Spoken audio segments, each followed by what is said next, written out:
La corrupción, un problema en apariencia enorme para cualquier gobierno del mundo.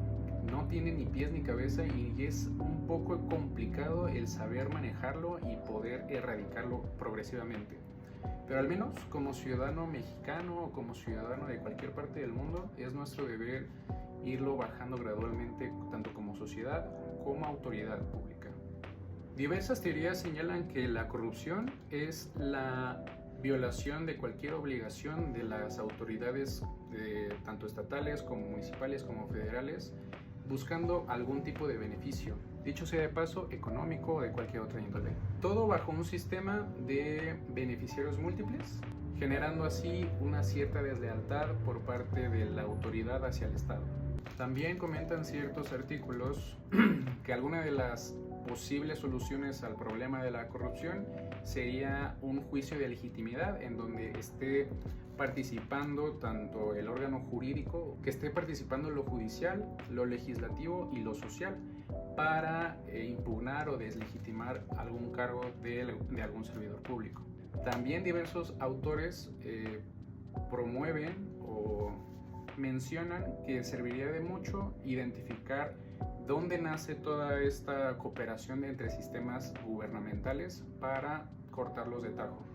Además, proponen también ver si hay cierta sinergia entre la Auditoría Superior de la Federación, la Secretaría de la Función Pública, con los diversos organismos autónomos, todo esto con ayuda del Sistema Nacional Anticorrupción, promulgado en el 2015 y aprobado en el 2016. Que por cierto, la entrada en vigor del Sistema Nacional Anticorrupción, o bien la SNA, dio una bocanada de oxígeno ante tantas exigencias por parte de la sociedad a comprender y erradicar el problema de la corrupción, ya que este Sistema Nacional Anticorrupción daba la pauta para ejercer y formar un sistema normativo relevante un poco más fortalecido. Fuerza que vendría de los lazos entre lo social, lo jurídico y lo legislativo, logrando así los ideales de la teoría neoconstitucionalista.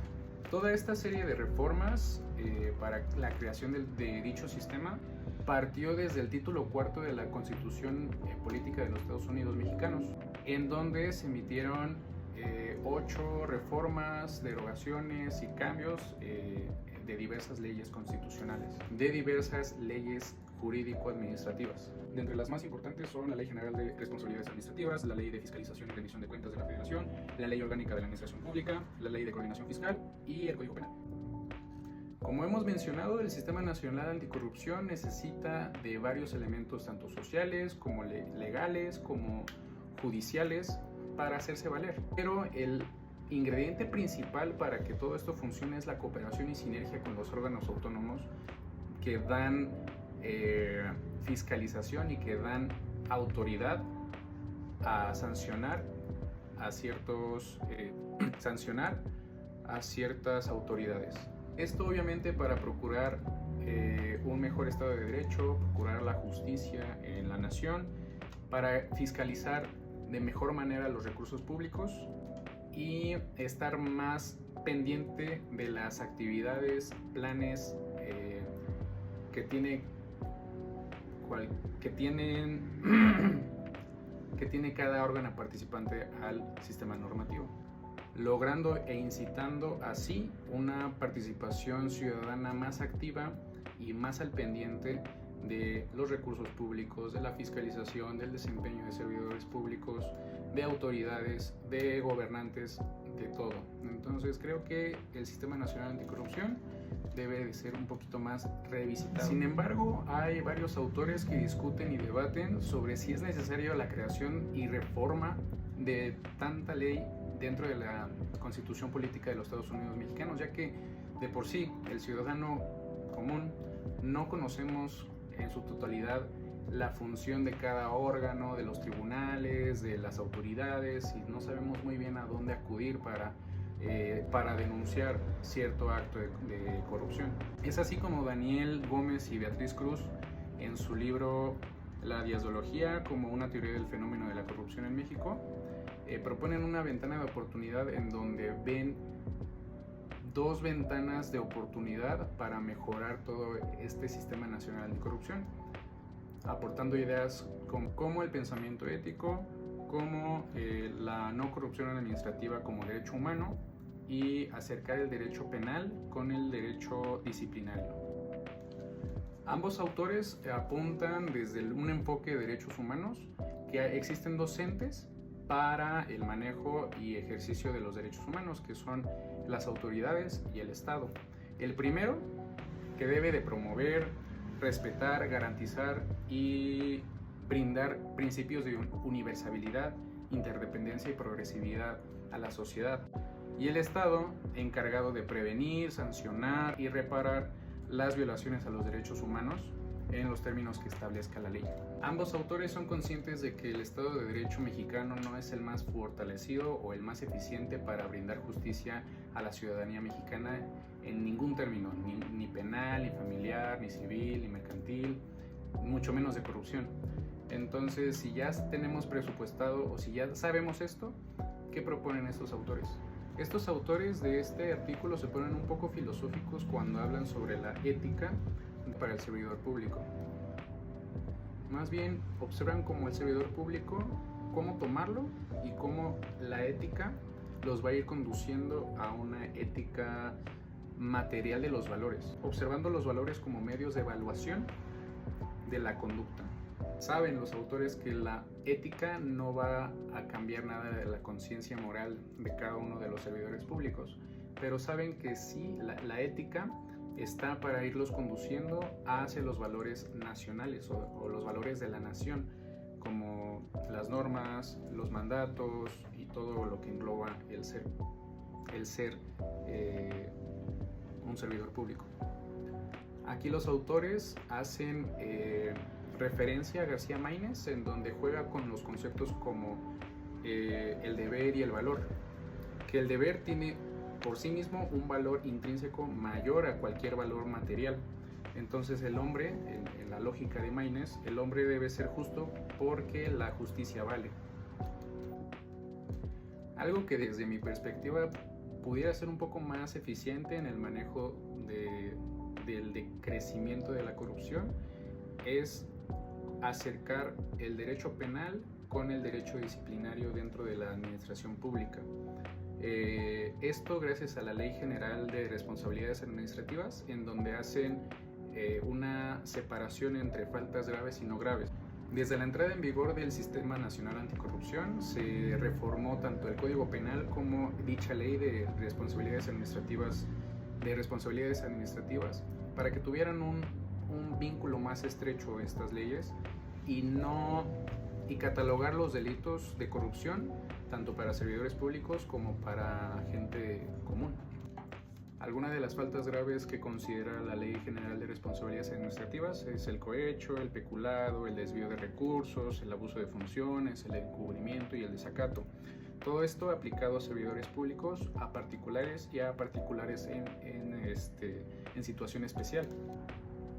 Estos avances jurídicos no surgieron de la noche a la mañana. De hecho, se tomaron como referencia diversas cartas de la Unión Europea y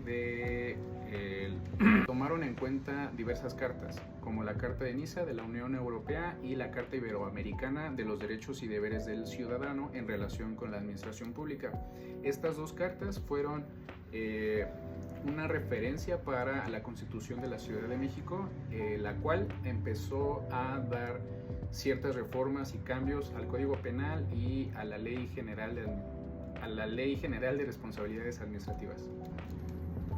Estos cambios, desde luego, repercutieron en el derecho de ver como derecho humano a la buena administración pública a través del Consejo de Evaluación de la Ciudad de México, donde se revisaban políticas públicas, se evaluaban los programas sociales y el desempeño de la administración pública local de las alcaldías. Todo esto resultó en un empoderamiento de la ciudadanía, ya que tenían mayor seguridad jurídica, tenían una consagración internacional, porque toda esta serie de cambios jurídicos ocasionó un empoderamiento social dentro de la ciudadanía de la Ciudad de México, ya que se les dio oportunidad y herramientas para involucrarse más en la fiscalización de los recursos públicos de sus alcaldías, para estar a las vivas de lo que hacía cualquier funcionario público o cualquier autoridad dentro del ejercicio público. Les dio la oportunidad de evaluar de las políticas públicas que se desarrollaban dentro de las alcaldías.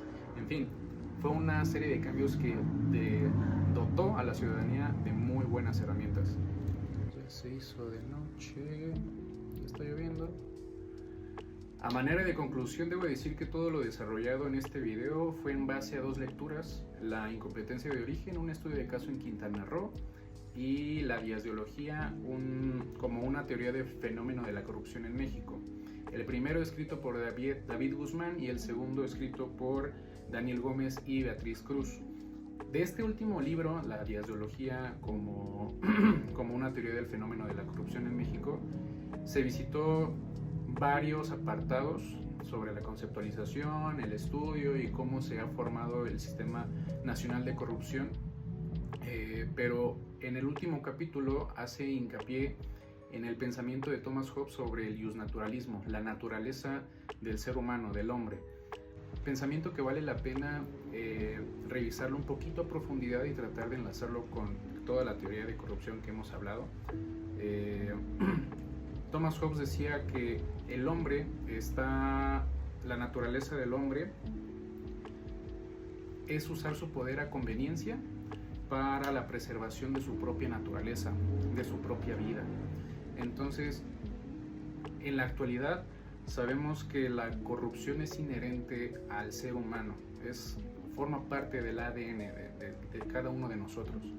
Entonces, si observamos a la corrupción como una herramienta, según lo veía Hobbes, creo que lo único que nos queda por hacer es implementar mayores mecanismos de control de tipo social, de tipo jurídico, de tipo político, de tipo social, formar una posibilidad para dominar nuestros instintos corruptibles o nuestros instintos corruptos, y convivir en una sana colectividad.